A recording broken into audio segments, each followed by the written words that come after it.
सर्वेभ्यो नमो नमः। संपूर्णानंद संस्कृत विश्वविद्यालय द्वारा अंतर्जाल माध्यमेन संचालिते शास्त्रप्रौढी इति नामके कार्यक्रमे अस्मिन् भवतां समेषां स्वागतं वर्तते। पूर्वस्मिन् पाठे भवन्तः अत्र जातकपारिजातग्रन्थस्य मंगलाचरणं, ग्रन्थस्य प्रयोजनं, मेषादिनां राशि संज्ञा इत्यादि विषये श्रुतम्। अद्य अस्य ग्रन्थस्य पंक्तिपाठक्रमे द्वितीय कक्षायां राशिशीलाध्यायस्य 8 श्लोकतः अग्रे चर्चा भविष्यति। सभी को नमस्कार। जैसा कि आप जानते हैं कि संपूर्णानंद संस्कृत विश्वविद्यालय द्वारा संचालित शास्त्र प्रौढ़ी नाम के इस प्रकल्प में ग्रंथों के पंक्ति पाठ का कार्यक्रम संचालित हो रहा है। इसी क्रम में जातक पारिजात ग्रंथ के प्रथम पाठ के रूप में पिछले दिन आपने इसमें मंगलाचरण, ग्रंथ के प्रयोजन और इस ग्रंथ के लेखक आचार्य वैद्यनाथ के विषय में इन चीज़ों को सुना था। यह ग्रंथ ज्योतिष शास्त्र के जातक स्कंध का एक अत्यंत विशिष्ट ग्रंथ है। इसके विषय में हम लोग पूर्व में चर्चा कर चुके हैं। अब हम आज यहाँ 8वें श्लोक के बाद, क्योंकि 8वें श्लोक तक हम लोगों ने पूर्व कक्षा में पढ़ा था, अब हम आज यहाँ 9वें श्लोक से इस पाठ को आगे बढ़ाएंगे। अभी फिलहाल जब तक इसमें कोई गणितीय अंश नहीं आ रहा है, यह पाठ ऐसे ही व्याख्यान माध्यम से ही चलेगा। आगे गणितीय अंश के आने पर जो है हम वाइट बोर्ड या ब्लैक बोर्ड का यूज़ करेंगे, प्रयोग करेंगे।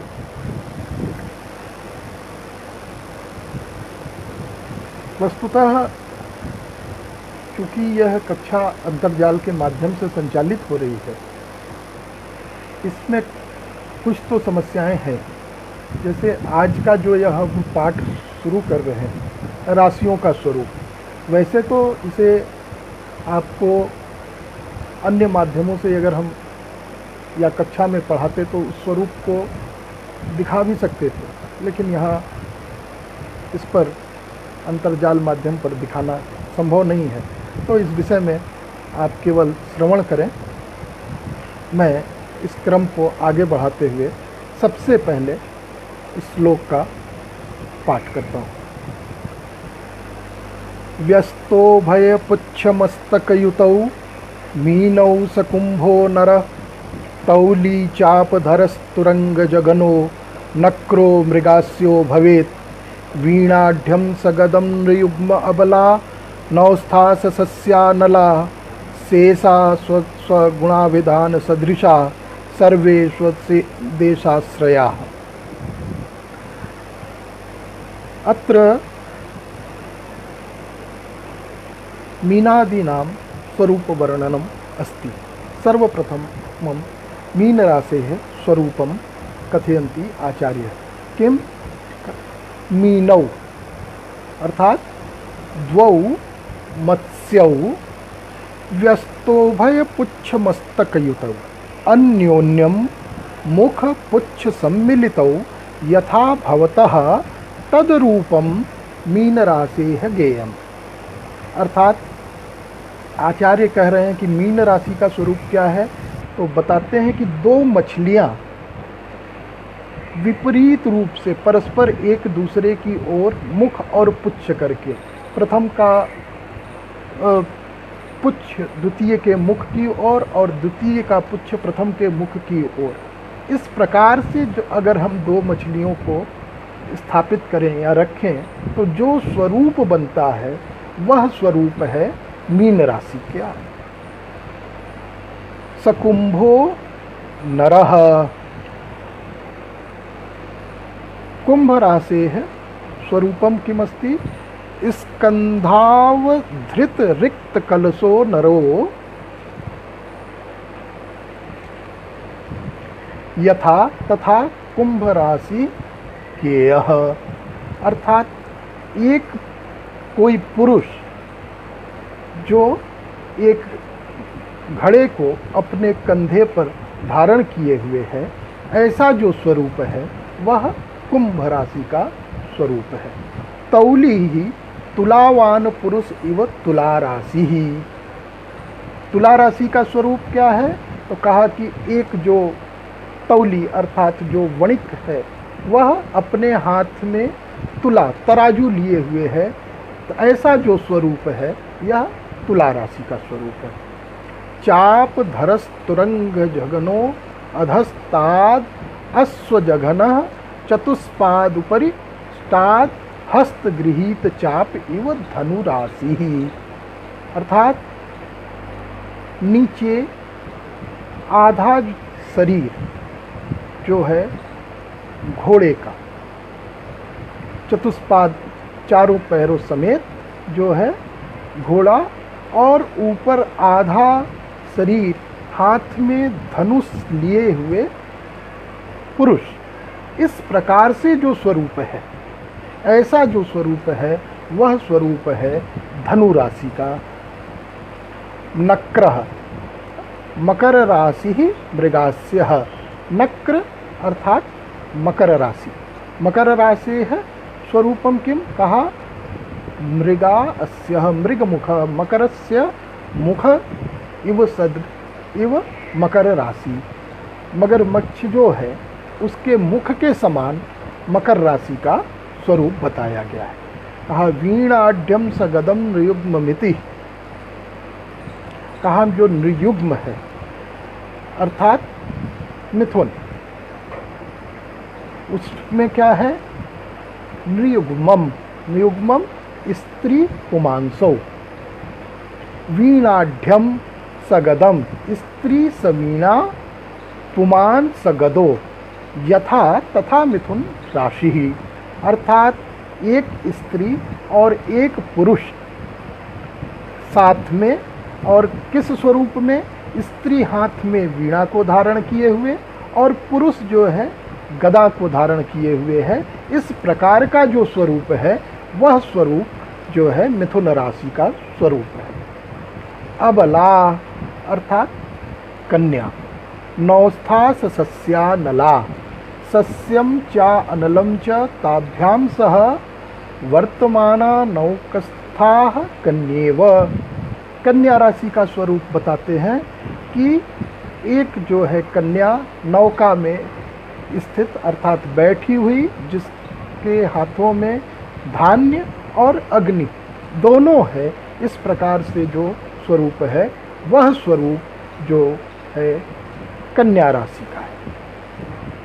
शेषाः सर्वे, शेषाः के मेष वृक कर्क सिंह वृश्चिकाः स्वस्व गुणाभिधान सदृशाः गुण नाम समान रूपाः, अर्थात क्या तात्पर्य है यहाँ आचार्य का कि जो यह मेष वृष कर्क सिंह और वृश्चिक राशि है, यह अपने अपने नाम के स्वरूप के अनुसार होती हैं।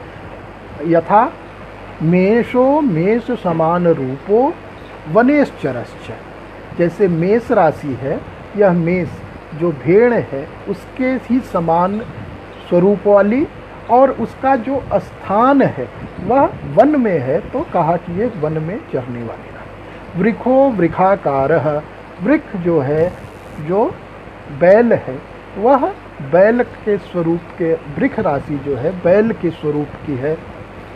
और कर्क समह कर्को, जो कर्क राशि है वो कर्कट के समान, केकड़े के समान उसका जो है स्वरूप है। और इसका स्थान इन्होंने कहा कि जलचारी, यह जल में विचरण करने वाली जो राशि है।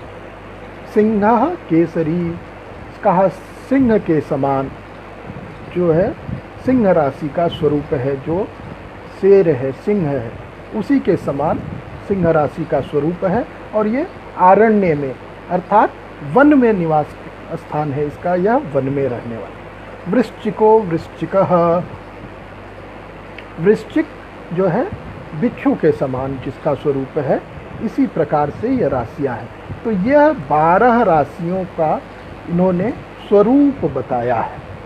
अब इसका प्रयोजन क्या है, तो उसको बताते हुए आचार्य कहते हैं कि हरित नष्टादिषु द्रव्यादि परिज्ञानम, इन राशियों की सहायता से, इनका जो स्वरूप है, इन स्वरूप की सहायता से जो है, जब प्रश्न होगा किसी नष्ट वस्तु के विषय में, किसी जो जातक के स्वरूप के विषय में, तो इन सब राशियों के स्वरूप के अनुसार जो है जातक के स्वरूप के विषय में चर्चा होगी, उस पर विचार होगा जो है। इस प्रकार से यह राशियों का स्वरूप है। अब आगे इन राशियों में कुछ का तो स्थान आचार्य ने यहीं 4 राशियों का बताया, लेकिन वह भी जो स्थान है वह संक्षेप में है। अन्य किन किन स्थानों पर इन राशियों का आधिपत्य है या किस राशि से किस स्थान का विचार होता है, इस क्रम को आगे बढ़ाते हुए आचार्य कहते हैं, मेषस्य धातुकर रत्न धरातलम स्यात् ओक्षणस्तु सानुकृषि गोकुल काननानि द्यूतक क्रियारति विहार महीयुगस्य वापी तटाक पुलिनानि कुलीर रासेः कंठीरवस्य घनशैल गुहावनानि षष्ठस्य साध्वल वधुरति शिल्प भूमि सर्वार्थसारपुर पर्णमही तुलायाः कीटस्य चास्म विष कीट बिल प्रदेशाः चापस्य वाजिरथा वारणवास भूमि एणाननस्य सरिदम्ब वन प्रदेशाः कुंभस्य तोय घट भाण्ड गृहस्थलानि मीनाधिवास सरिदम्बुधि तोय राशि। अब अत्र आचार्यः राशीनां निवास स्थानानि कथ्यन्ते। सर्वप्रथमं मेष राशेः स्थान विषये ते कथयन्ति धातुकर रत्न धरातलम। धातुकरम यत्र धातवो भवन्ति, अर्थात यत्र धातु विषये कार्यं भवति, यत्र धातु स्थापनं भवति तत्र स्थानं मेषराशेः। रत्नधरातलं च यत्र रत्नानि जायन्ते तस्मेषस्य मेषराशेः निवास स्थानं स्यात्। अर्थात आचार्य कहते हैं कि मेष राशि का जो निवास है, यहाँ निवास कहने से तात्पर्य उसके रहने का स्थान तो है ही, लेकिन मुख्य जो प्रयोजन के रूप में होता है कि किस स्थान पे किस राशि का आधिपत्य है, अर्थात किस राशि से किस स्थान का विचार किया जा सकता है। तो कह रहे हैं कि धातु का स्थान, जहाँ पर धातु से संबंधित कार्य होते हैं, जैसे कल कारखाने इत्यादि जो है, जहाँ धातुओं से संबंधित कार्य हैं, या जो खदानें हैं धातुओं की, इन सब चीज़ों का जो स्थान है। और रत्नानि, जहाँ रत्न हैं, जहाँ रत्नों से संबंधित कार्य होते हैं या रत्नों की जो खाने हैं, इन सब चीज़ों का स्थान जो है वह मेष राशि का स्थान है। कृषि गोकुलानि गोकुल काननानि, कहा वृष राशि उक्षणस्तु, उक्षण वृष राशि। कृषि ही कृषि स्थानम यत्र कृषि भवति तत्र स्थानम गोकुलम यत्र गावाः निवसन्ति तत्र काननानि वनानि तानि ऊक्षणोः वृषस्य स्थानानि, कहा जहाँ पर गायों का निवास स्थान होता है, जहाँ कृषि कार्य होता है, और जो वन है, इन स्थानों पर जो है वृष राशि का आधिपत्य है। यहाँ से हम वृष राशि का विचार करते हैं। द्यूतक क्रिया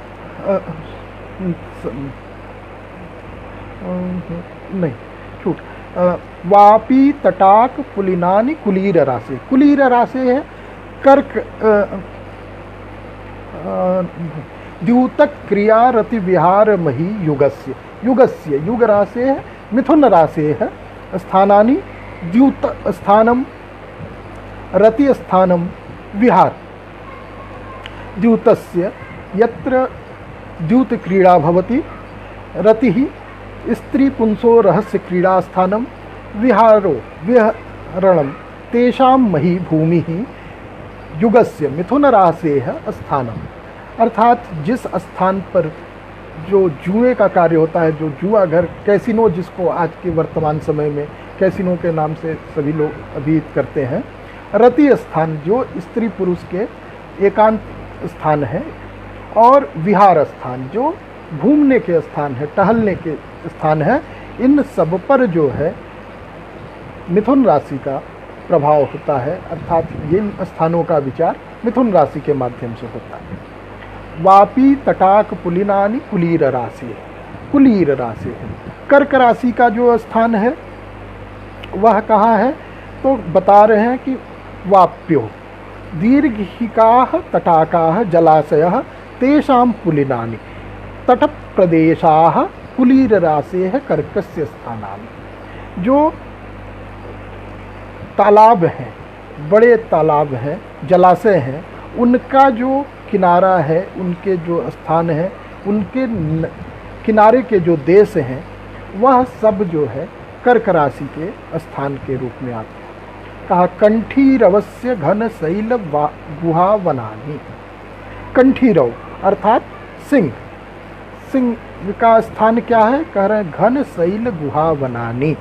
घनाः निबिडाश्च ते शैलाश्च तेषां गुहा कंदराश्च वनानि च तानि कंठीरवस्य सिंहस्य स्थानानि। जो घने वन हैं, जो पर्वत हैं, और उन घने वनों में पर्वतों की जो कंदराएं हैं, गुफाएं हैं, उनमें जो है सिंह राशि का स्थान है, सिंह का स्थान है।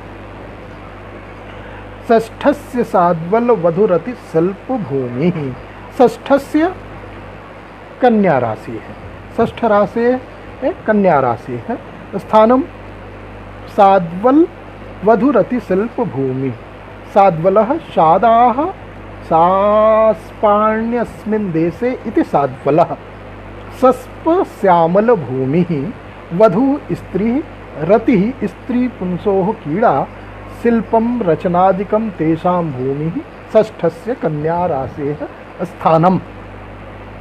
कह रहे हैं कि जो भूमि है, साध्वल भूमि है, जो स्त्री प्रसंग का स्थान है, और जो शिल्प भूमि है, जहाँ पर शिल्प क्रिया का कार्य होता है, यह स्थान कन्या राशि का स्थान है। सर्वार्थ सार पुरपण्य मही तुलायाः। तुला राशि है स्थानम किम, तो सर्वे च ते अर्थाश्च तेषां सारो विद्यते अस्मिन् पुरे तत्सर्वार्थ सारम पुरम नगरम तस्मिन् पर्ण्यम तस्य मही तुलायाः तुला राशि है स्थानम। कहा जहाँ सभी अर्थ से संबंधित कार्य हैं, अर्थात जहाँ पर क्रय विक्रय का कार्य है, रुपए पैसे का जो स्थान है, वैसी जो मही अर्थात भूमि है, वह जो भूमि है वह तुला राशि का स्थान है। कीटस्य चास्म विलप प्रदेशः। कीटस्य कर्क राशि है।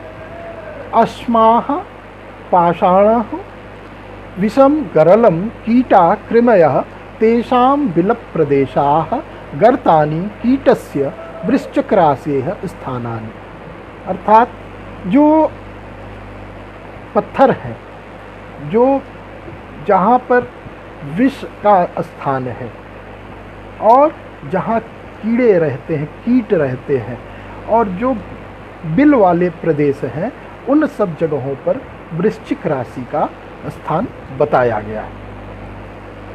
चापस्य वाजिरथा वारणवास भूमि, कहा वाजिरथ वारणवास भूमि, वाजिनोः अश्वाः रथाः स्यन्दनानि वारणा हस्तिनः तेषां वास भूमिश्चास्य धनुरासेः स्थानम, अर्थात जहाँ हाथी और घोड़े रहते हैं वह जो स्थान है, जहाँ रथ रखे जाते हैं, उस प्रदेश पे धनु राशि का स्थान होता है, धनु राशि का आधिपत्य होता है।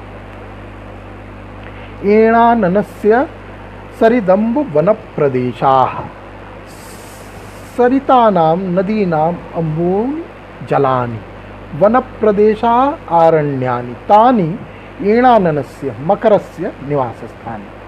कह रहे हैं कि जो सरित अर्थात नदी जो है, उसका जो जल है, उसके जो नदी के जल का जो स्थान है, जो वन प्रदेश है, और इन स्थानों से लगा हुआ जो स्थान है, उन जगहों पर मकर राशि का निवास स्थान बताया गया है। फिर कह रहे हैं कुंभ तोय घट वांड गृहस्थलानी, कुंभ राशि का क्या है? तोय घट वांड गृहस्थलानी, तोयम जलम, घटः कलशः, भाण्डानि पात्राणि, गृहाण्यायतनानि तेषां स्थलानि भूमयः कुंभस्य निवास स्थानानि। कुंभ राशि का निवास स्थान क्या है? तो कह रहे हैं कि जिस जगह पर घड़े रखे जाते हों, जल से युक्त जो घड़े हैं, जो पात्र हैं, अन्य पात्र हैं, और घर का जो स्थान है, कहा यह सारे स्थान कुंभ राशि के अंतर्गत है। अमीनाधिवास सरिदम्बुधि तोय राशि, तो मीनानाम मत्स्यानाम अधिवासो हृदादि सरितो नद्यः अम्बुधयो महार्णवाः तेषां तोयानां राशिर्जलसमूहो मीनस्य निवान स्थानानि। कहा कि जो मीन राशि है उसका स्थान, कहा जो नदियां हैं, जो समुद्र हैं, इन स्थानों पर जो है मीन राशि का स्थान है।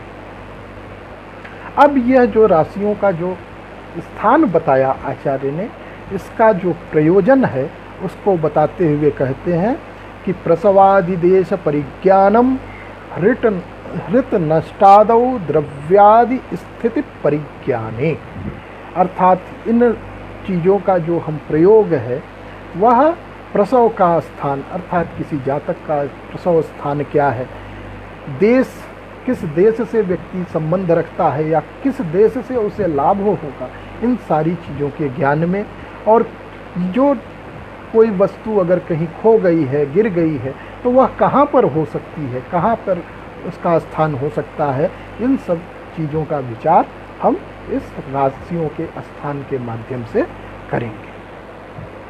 अब इसी क्रम को आगे बढ़ाते हुए जो है आचार्य कहते हैं कि मेषादीनाम स्वरूप विशेषादि वर्णनम।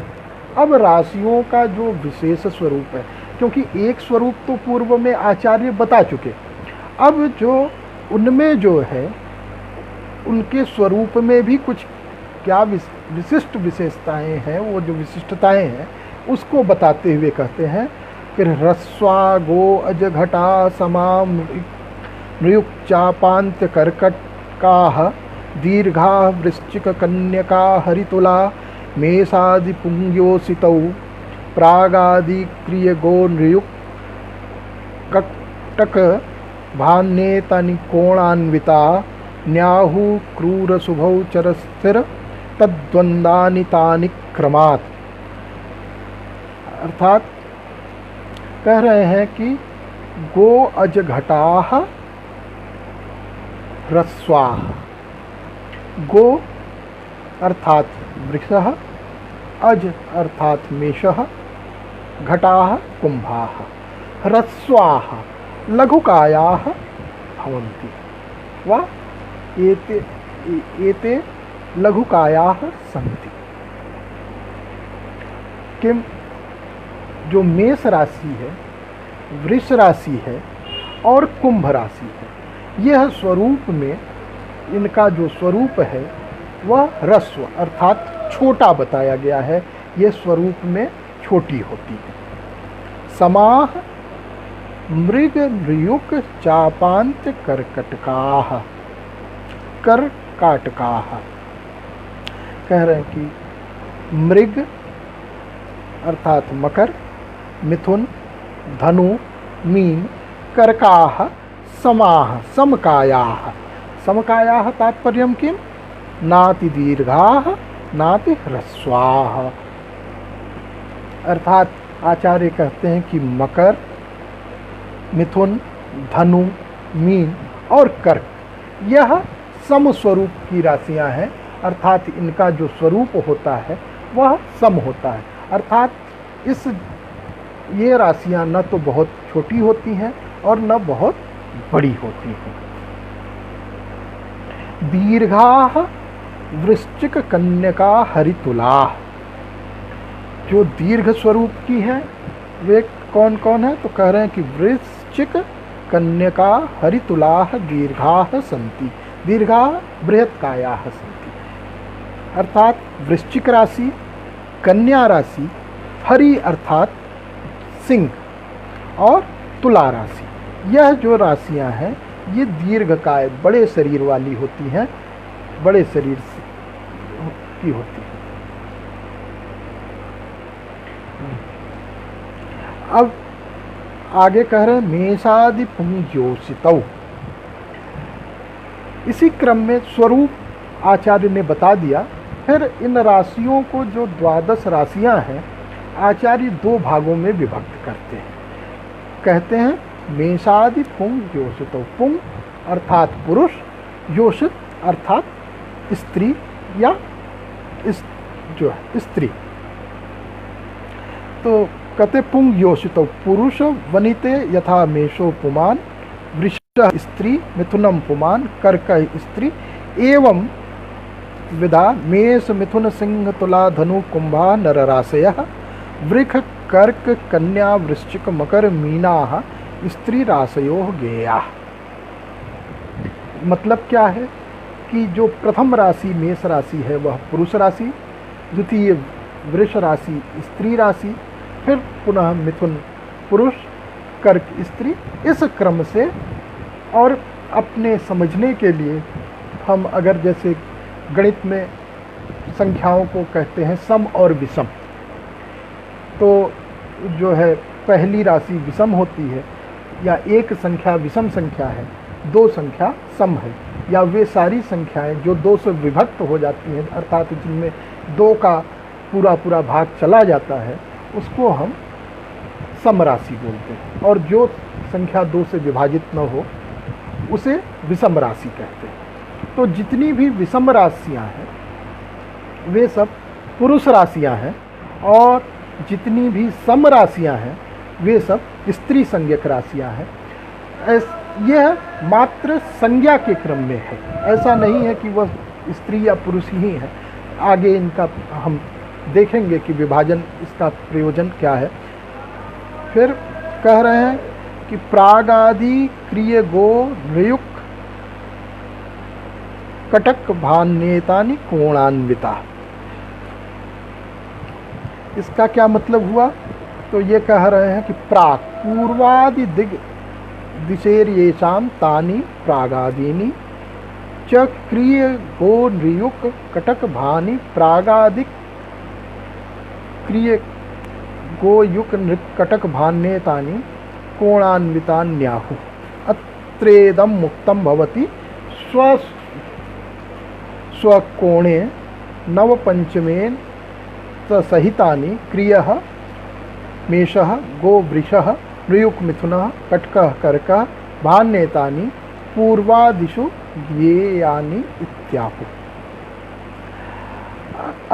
यहाँ पे क्या है, अब आचार्य जो है राशियों की दिशाओं में कहाँ उपस्थिति है, कहाँ उनका आधिपत्य है, वह बता रहे हैं। तो कह रहे हैं कि यह जो राशियां हैं, यह क्रम से क्रिय अर्थात मेष जो है वह पूर्व दिशा में, फिर वृक दक्षिण दिशा में, और मिथुन पश्चिम दिशा में, और कर्क उत्तर दिशा में। पुनः आगे यही क्रम आगे बढ़ेगा कि सिंह मेष दिशा में, कन्या दक्षिण में, तुला पश्चिम में और वृश्चिक उत्तर में, और इसी क्रम को आगे ले चलें। तो हम ये देखते हैं क्या आचार्य कहते हैं, यथा पूर्वस्याम दिशि मेष सिंह धनुषि, अर्थात पूर्व दिशा में मेष सिंह और धनु, दक्षिणस्याम वृक कन्या मकराः, दक्षिण दिशा में वृक कन्या और मकर राशि, पश्चिमायाम मिथुन तुला कुंभाः, पश्चिम दिशा में मिथुन तुला और कुंभ, और उदीच्याम उत्तर दिशा में कर्क वृश्चिक मीनाः। ये कर्क वृश्चिक और मीन राशियाँ, ये उन दिशाओं में इनका स्थान है। अब इनका प्रयोजन बताते हुए कहते हैं आचार्य कि चौरादेह दिग्विज्ञानम हृत नष्टादौ द्रव्यस्य चौरादेह दिग्विज्ञानम। जो नष्ट वस्तुएं हैं, खोई हुई वस्तुएं हैं, चोरी गई वस्तुएं हैं, या जो चोर हैं, उनका जो स्थान इत्यादि जानने के लिए जो है इन राशियों का, दिशाओं का प्रयोग करेंगे। तो यह जो है हो गया। अब पुनः कहते हैं कि क्रूरत शुभौ, यह जो राशियां हैं यह क्रम से क्रूर और शुभ है, अर्थात प्रथम राशि क्रूर राशि, द्वितीय राशि शुभ राशि, या अन्य ग्रंथों में इन्हें क्रूर और अक्रूर नाम दिया गया है कि जितनी भी विषम राशियां हैं वह क्रूर राशि, और जो दूसरी राशियां हैं, जो सम राशियां हैं, वह अक्रूर होती हैं। और फिर आचार्य कहते हैं चर स्थिर तर द्वंद्वानि तानि क्रमान। अब इन राशियों को आचार्य जो है कह रहे हैं कि ये जो राशियां हैं इनका जो है एक विशेष और संज्ञा दी गई है। वह संज्ञा क्या है? चर स्थिर और द्विस्वभाव। कह रहे हैं यथा मेषादीनि भानि क्रमात् क्रमशः चर स्थिरतर द्वंद्वानि गेयानि, यथा मेषः चरः वृषः स्थिरः मिथुनः द्वंद्वम् इत्येवं मेष कर्क तुला मकराः चरा वृष सिंह वृश्चिक कुंभाः स्थिरा मिथुन कन्या धनुर्मीना द्विस्वभावाः। कि जो पहली राशि है मेष राशि वह चर, दूसरी वृष राशि स्थिर और तीसरी मिथुन राशि द्विस्वभाव। पुनः यही क्रम आगे रहेगा। इस प्रकार से चर, स्थिर और द्विस्वभाव तीन भागों में राशियों को विभक्त किया गया है या तीन संज्ञाएं दी गई हैं। तो इसमें मेष, कर्क, तुला और मकर, यह जो चार राशियां हैं ये चर राशियां हैं। वृष, सिंह, वृश्चिक और कुंभ, इन चार राशियों को स्थिर राशि कहते हैं। और मिथुन, कन्या, धनु और मीन, इनको द्विस्वभाव राशि के नाम से जानते हैं। तो यह जो प्रयोजन है, इनका प्रयोजन चर, स्थिर, द्विस्वभाव का व्यक्ति के स्वभाव, वास्तु इत्यादि में, लग्न इत्यादि के साधन में और अन्य अनेक स्थानों पर प्रयोग होता है। तो यह बहुत ही महत्वपूर्ण है, अतः इसको विशेष रूप से इस पर ध्यान देना चाहिए। तो इस प्रकार आचार्य को हम देखते हैं कि उन्होंने एक ही श्लोक में जो है राशियों का स्वरूप, राशियों के स्त्री पुरुष की संज्ञा, राशियों का दिशाओं में आधिपत्य और राशियों का चर स्थिर जो स्वभाव जो स्वरूप है उसके विषय में यहाँ इन्होंने इस एक श्लोक में बताया है। अब इसको हम आगे बढ़ते हैं इसी क्रम में।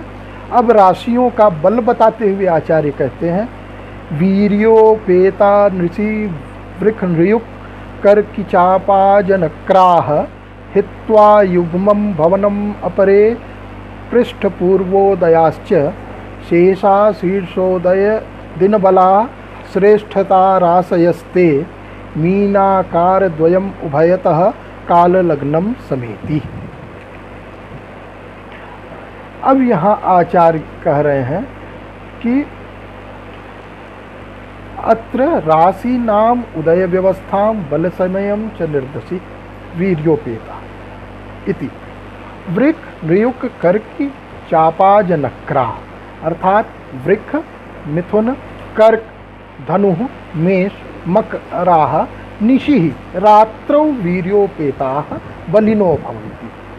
अर्थात ये बताते हैं कि राशियों में कौन सी राशि दिन में बली है, कौन सी राशि रात्र में बली है, इसका यहाँ आचार्य ने विभाजन किया है। तो काल, इसी को आगे जब हम लोग पढ़ेंगे तो देखेंगे कि काल बल भी कहते हैं। तो ये बता रहे हैं कि वृष राशि, मिथुन राशि, कर्क राशि, धनु राशि, मेष राशि और मकर राशि, ये राशियाँ जो हैं रात्रि में बली होती हैं। कहा युग्मं भवनम मिथुन राशिम हित्वा त्यक्त्वा तत एव पृष्ठपूर्वोदयाश्च पृष्ठोदया भवन्ति। कहा कि ये जो हमने आपको अभी रात्रि बली राशियां बताई हैं, इन राशियों में मिथुन को छोड़कर अर्थात वृष मेष वृष कर्क धनु मकर, ये सब जो है कहा ये शीर्षोदय है। और कह रहे हैं कि सिंह कन्या तुला वृश्चिक कुंभा शीर्षोदयादीन अबला शीर्षोदय दिन बला, ये पृष्ठोदय राशियां हो गई। और अब शीर्षोदय राशियां बता रहे हैं कि मिथुन जो अभी पृष्ठोदय बताया उन्होंने, उसमें से जो रात्रि बली थी उसमें से मात्र मिथुन को लेकर के मिथुन, फिर सिंह कन्या तुला वृश्चिक और कुंभ, ये सारी राशियां जो है दिन बली होती हैं। और मिथुन को छोड़कर सिंह कन्या तुला वृश्चिक और कुंभ, ये राशियां शीर्षोदय राशियां हैं। कह रहे हैं अत्रैतत दिन रात्रि बलाबल कथनम संज्ञा मात्रमेव यतो अग्रे वक्ष्यति विशेषतो बलाबलत्वम एतस्मिन् एवाध्याये षोडशादि श्लोकत्रय। कह रहे हैं कि यहाँ जो हमने आपको बताया ये दिन बली और रात्रि बली, ये संज्ञा मात्र ही इसको जानना चाहिए, क्योंकि जो आगे जो फिर हम बल बताएंगे 16वें श्लोक में आगे बताएंगे तो उसको देखना चाहिए। कहा अब इनका जो फिर कह रहे मीनाकार द्वयम मत्स्य रूप द्वयम उभयतो अन्योन्यम, अर्थात ये जो मीन राशि है ये उभयोदय राशि है। और काल लग्नम काले एक कालावच्छेदेन लग्नम मुख पुच्छ संलग्नम इत्यर्थः समेति उदयम गच्छति। अर्थात जो इसका जो उदय होता है एक ही काल में मुख और पुच्छ दोनों से उदय है, इसीलिए इसी को उभयोदय राशि कहते हैं। मीन जो है उभयोदय राशि के रूप में प्रतिष्ठित है। हाँ, अब आगे चलते हैं कि जो है इनकी जो मीनादि राशियों की एक विशिष्ट संज्ञा है, उस संज्ञा के विषय को बताते हुए आचार्य कह रहे हैं मीनालि कर्कट मृगा सलिलाभिधाना तोयाश्रया घटवधू वधुयुग गोप संज्ञा निस्तोय भूतलचरा क्रियचाप तौली कंठीरवाश्च बहवः प्रवदन्ति सन्तः। मीनाली कर्कट मृगाः मीन वृश्चिक कर्कट मकराः सलिलाभिधानाः जल संज्ञकाः भवन्ति। अर्थात जो यह मीन माने मीन, अली अर्थात वृश्चिक और कर्कट, कर्क और मकर, यह जो राशियां हैं इनकी जल संज्ञा है, जलचर संज्ञा है। ये सारी राशियां जलचर राशियां कही जाती हैं। और कह रहे हैं घट वधु युग गोप तोयाश्रय, कह रहे हैं कुंभ कन्या मिथुन वृखाः तोयाश्रयाः तोय आश्रय संज्ञका न तो जलचराः भवन्ति। कह रहे हैं कि जो घट है अर्थात कुंभ, वधु अर्थात कन्या, युग अर्थात मिथुन और गो अर्थात वृक, इनकी जो है जलाश्रय संज्ञा है। अर्थात ये जलचर नहीं होते किंतु जल के आश्रय में रहते हैं, जल के पास इनकी संज्ञा बताई गई। कहा निस्तोय भूतलचरा क्रिय चाप तौली, कहा कि क्रिय चाप तौली कंठी रवाश्च मेष धनु तुला सिंहा निस्तोय भूतलचरा, निस्तोय निर्जलम यद भूतलम तस्मिन् इति चरन्तीति ते निर्जल भूमि विचरा भवन्तीति बहवो अनेके संतो मनीषिणः प्रवदन्ति। अर्थात जो क्रिय अर्थात मेष, चाप अर्थात धनु, तौली अर्थात तुला, अकंठी रव कहते हैं सिंह को, तो ये जो है इनकी निस्तोय भूमि, तोय अर्थात जल, तो जहाँ जल नहीं है ऐसा जो भूतल है तो बिना जल के स्थान पर यह विचरण करने वाली राशियां हैं, अर्थात इनकी निस्तोय संज्ञा है। अब भाव विशेष संबंधात मेषादीनाम चतुष्पदादि संज्ञापूर्वकम बलित्व कथनम, अर्थात अब आचार्य यहाँ इन लोगों की, इन राशियों की कुछ विशेष चतुष्पद आदि संज्ञाएं बता रहे हैं। क्या कह रहे हैं? चापा परार्ध हरि गो मकरादि मेषा मानस्थिता बलयुताश्चतुष्पदाख्या कन्यानुयुग्म घट तौली सरासनाद्या लग्नान्विता यदि नरा द्विपदा बलाढ्या मृगा परार्धान्त्य कुलीर संज्ञा जलाभिधाना बलिनः चतुर्थे जलाश्रयो वृश्चिक नामधेयः ससस्तन स्थान गतो बलि स्यात् केंद्रे गतो अहनि द्विपदो बलाढ्यः चतुष्पदा केंद्रगता रजन्याम कीटास्तु सर्वे यदि कंटकस्था संधिद्वये वीर्ययुता भवन्ति। अत्र आचार्यः कथयन्ति चापा परार्ध हरिगो मकरादि मेषाः, धनु परार्ध, सिंह, वृक, मकर पूर्वार्ध, मेषास् चतुष्पदाख्याः, चतुष्पद संज्ञकाः तथा मानस्थिताः, मान स्थानं दशमे स्थिताः तदा च बलियुताः बलिनो भवन्ति।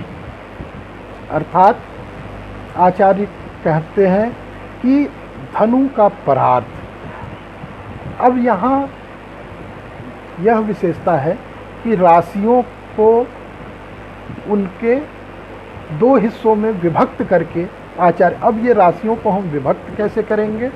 तो विभक्त करने के लिए उनका अंशादि मान देखते हैं। और जैसा कि हम सभी जानते हैं कि एक राशि का जो मान है वह 30 अंश के तुल्य होता है। तो जब हम 30 अंश का आधा करेंगे तो वह होगा 15 अंश। तो 15 अंश अर्थात 0 से 15 अंश तक राशि का पूर्वार्ध और 16 से 30 अंश तक जो है राशि का उत्तरार्ध होता है। तो कह रहे हैं कि धनु का परार्ध, सिंह संपूर्ण, वृष संपूर्ण और मकर का पूर्वार्ध और मेष राशि, इनकी जो है चतुष्पद संज्ञा है। यह आचार्य एक विशेष संज्ञा बता रहे हैं, तो कहा कि इनकी चतुष्पद संज्ञा है। और यह मान स्थान में, मान अभी आगे हम लोग पढ़ेंगे कि भावों की क्या क्या संज्ञाएं होती हैं, ग्रहों की अन्य क्या संज्ञाएं होती हैं, वो अग्रिम अध्याय में आएगा। लेकिन चूँकि विषय पहले यहाँ आ गया है, तो मान स्थान अर्थात दसम स्थान को मान स्थान कहते हैं। तो मान स्थान में यदि ये स्थित हों तो ये बलयुक्त होते हैं, अर्थात बली होते हैं। अर्थात जिन व्यक्तियों की कुंडली में मेष, वृष, सिंह और अगर 15 अंश के अंदर जो है मकर राशि में या धनु राशि में 15 अंश के बाद है, तो वह अगर दसम स्थान में होगा ग्रह, तो वह उस राशि को से बली होगा, अर्थात उसे राशि बल। फिर कह रहे हैं कन्या नृयुग्म घट तौली सरासनाद्या। कन्या, मिथुन, कुंभ, तुला, धनु आद्य भागाः नराः नरराशयोः द्विपद संज्ञकाः तथा अमी यदि लग्नान्विता स्युः तदा बलाढ्या बलिनो भवन्ति।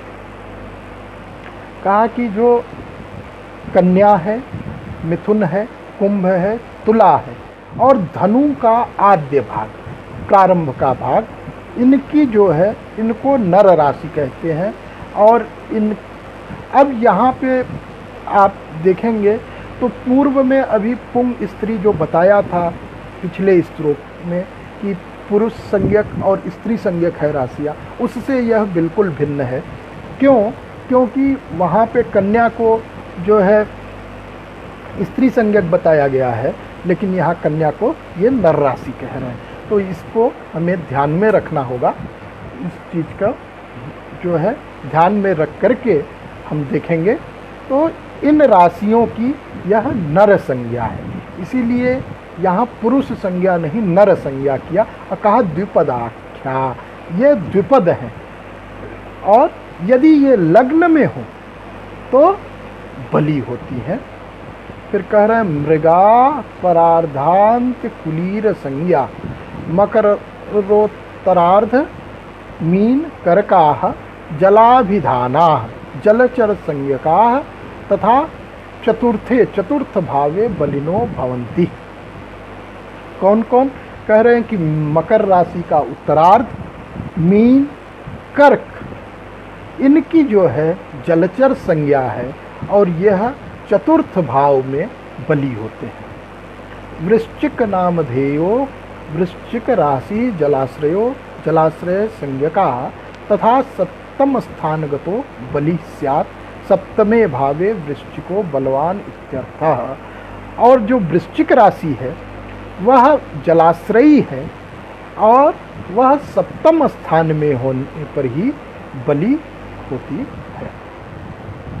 इसी विषय में आचार्य आगे बताते हुए कह रहे हैं कि काल परत्वेन राशि बलम निरूप्यते केंद्रम इति द्विपदो नरराशि ही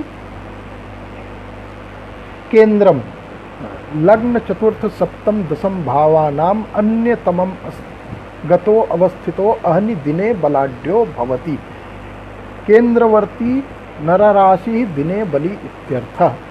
कहा कि जो नर राशियां हैं, अभी जिसको ऊपर इन्होंने बताया, कन्या, मिथुन, कुंभ, तुला और धनु का आदि भाग, यह जो है केंद्र स्थान में लग्न चतुर्थ सप्तम और दशम, केंद्र संज्ञा लग्न चतुर्थ सप्तम और दशम, इनको जो अन्यतम स्थान में ये दिन में बली होते हैं। तो कहा कि केंद्र में गया हुआ ये जो नर राशियां हैं ये दिन में बली होती हैं। चतुष्पदाः चतुष्पद संज्ञक राशियाः केंद्रगता रजन्याम रात्रौ न इति। कहा कि जो है फिर कीटा तो सर्वे सकलाः कीटाः जलचरा अत्र कीट शब्देन न केवलं वृश्चिकस्य ग्रहणं किंतु सर्वे जलचरा गृह्यन्ते यदि कंटकस्था केंद्रगता स्युः संधिद्वये दिनरात्र्योः संधियुगले वीरयुता बलिनो भवन्ति। तो कहा कि ये जो है जितने भी कीट राशियां हैं, जो जलचर राशियां हैं, यह सब जो है संधि काल में अगर केंद्र में स्थित हो, कंटक भी जो है एक संज्ञा है केंद्र भाव की, जो है अर्थात लग्न, चतुर्थ, सप्तम और दसम भाव की एक दूसरी संज्ञा कंटक भी है। तो इनमें अगर जो है जलचर राशि जो है, जो कीट राशि जिनको कहा यहाँ, तो वह अगर स्थित हो तो वह दोनों संध्याओं में, दिन की भी प्रातः संध्या और सायं संध्या दोनों में ये होने पर बली होते हैं, ऐसा जानना चाहिए।